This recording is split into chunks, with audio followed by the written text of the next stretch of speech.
Il est perfectionniste, il est à l'écoute de ses chevaux et des pilotes avec lesquels il travaille. Ce que j'en retiendrai, c'est sa faculté à garder toujours une certaine élégance, je dirais même une élégance certaine dans la compétition. Je voudrais lui dire merci, ça a été vraiment quelqu'un de très agréable à travailler avec avant au entraîneur et aujourd'hui autant entraîneur.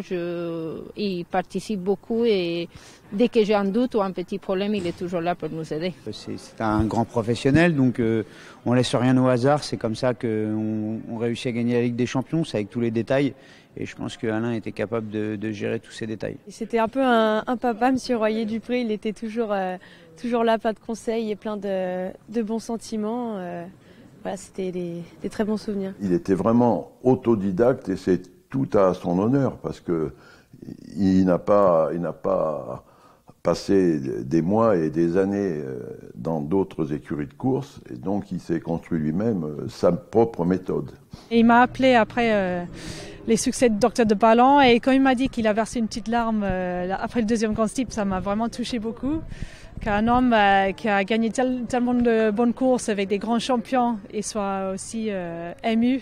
Je suis devenu ce que je suis devenu, une partie grâce à lui, voilà, grâce à d'autres personnes, mais il a fait partie des gens qui m'ont permis de grandir et prendre de la maturité et comprendre ce que c'était une écurie de course et une organisation de travail pour devenir les meilleurs. Quoi, voilà. Humainement parlant, il m'a appris à être beaucoup plus sage, à être beaucoup plus responsable. Et il m'a surtout apporté la sérénité.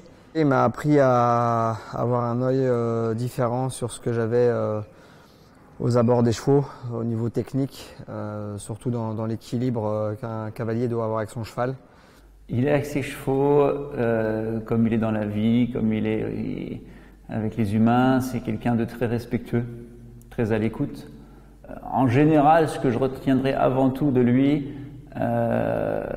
c'est qu'il était aussi agréable dans la défaite que dans la victoire. Je le qualifie comme une légende vivante déjà automatiquement. C'est mon Zinedine Zidane à moi, voilà, c'est mon idole donc voilà.